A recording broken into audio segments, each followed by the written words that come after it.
6 months after a Greenville teen's body was found stuffed in a trunk, police have arrested her uncle for her murder.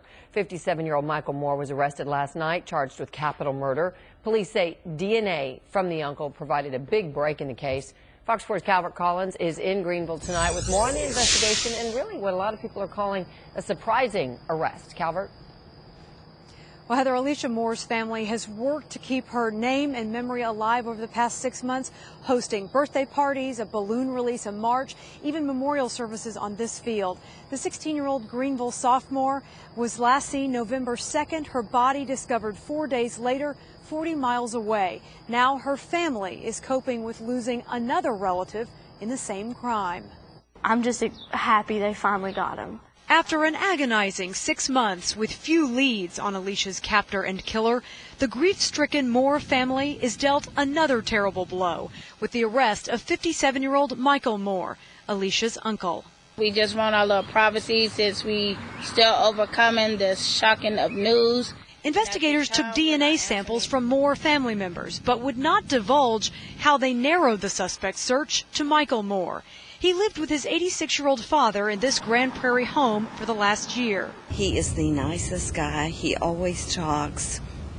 He's a wonderful neighbor. He takes care of his yard every day.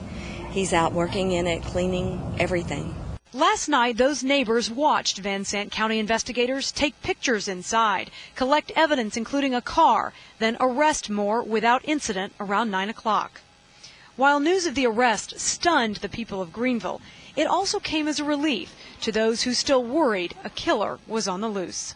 We're excited that they've got a suspect. I hope they found the guilty party, and so this family and this community can have some rest from that. Starting with school bus surveillance footage from November 2nd, the last time Alicia was seen, to the discovery of her body near Wills Point. This investigation has been a coordinated law enforcement effort between local police and the Texas Rangers. I know this is not the outcome that they were expecting, so I just want our community and the community in and around Greenville to know that we continue to hurt for that family. Longtime high school friend Heather Spurgeon says Alicia never mentioned her Uncle Michael, nor did Heather ever meet him. And the fact that it was by a family member, someone that she trusted and she, loved, that makes it that much worse. The motive still remains a mystery. Spurgeon prays for the Moore family and for justice for Alicia.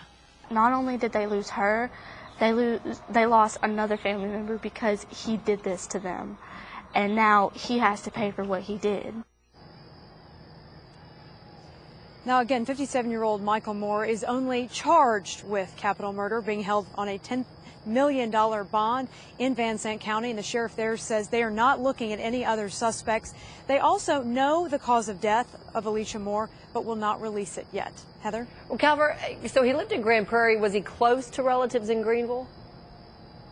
We haven't been able to find that out because the family, as you heard from Alicia's aunt in our story, as you can understand, didn't exactly feel like talking today. But we know that he had previous addresses in Las Vegas, in Oakland, California, and a smaller town in Oregon. So we don't know how often he frequented or came to and from Greenville.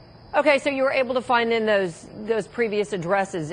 Were you able to find out any more, perhaps about a criminal record, a violent past? Well, we thought the same, that many crimes don't start with capital murder, that he might have had previous arrests or convictions for other crimes, and his criminal history came up empty. So at least the way it looks now, this is the first thing on his record. Again, just a charge. All right, we'll keep finding out more, and hopefully that family will talk to us soon. Calvert Collins live for us tonight. Thank you.